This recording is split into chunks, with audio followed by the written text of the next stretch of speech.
oleh 12 tim yang berasal dari Kota Palopo, Kota Luwu, dan Kota Luwu Utara.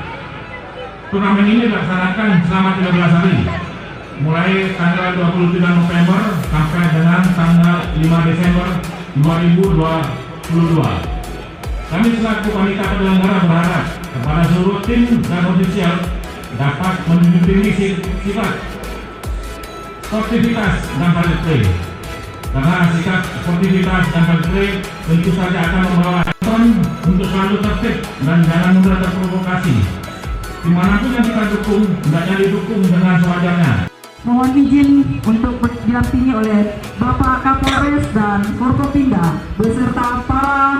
Saya harap Anda segera bersama dengan teman-teman Anda sebenarnya di dalam lapangan guna kita akan melakukan pembukaan melalui tendangan pertama yang akan dilakukan oleh Bapak Wali Kota Palopo didampingi oleh Bapak Kapolres Kota Palopo dan Bapak mewakili Dandim dalam hal ini dan Ramil, Bapak Ibu maupun kami mewakili Gajari Palopo dan bapak-bapak yang lain. Untuk rekan-rekan pers dari berbagai media, saya sebelumnya atas nama Bapak Kapolres menyampaikan ucapan terima kasih begitu besar perhatian teman-teman pers. Ketua Poni, mana Ketua Poni? Kami masukin juga untuk saudaraku Ketua Poni. Iya, Ketua Poni, Ketua Kepala Dinas Pemuda dan Olahraga. Saya persilakan untuk segera bersama dengan Bapak Wali Kota dan Bapak Kapolres.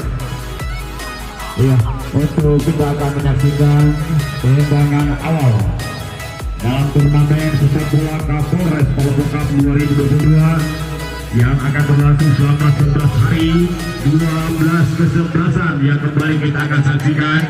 Barangkali banyak yang bertanya kenapa cuma 12. Ini kita dibatasi kalau sampai 50 kesebelasan itu ada yang mau ingin ikut.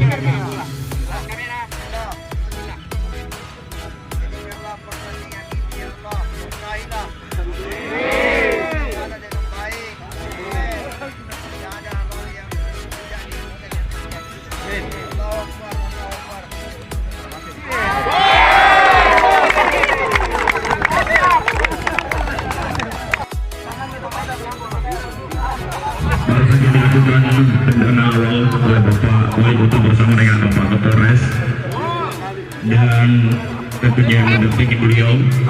Silakan untuk yang memandu acara ini. Baik, dengan tendangan bola pertama tadi mengakhiri pembukaan acara kita pada sore hari ini. Kami atas nama Banida mengucapkan banyak terima kasih dan mohon maaf atas kekurangannya. Terima kasih. Wassalamualaikum warahmatullahi wabarakatuh. Acara selanjutnya kami serahkan kepada komentator. Luar biasa untuk para pencandu, pengamat sekaligus pelaku sepak bola.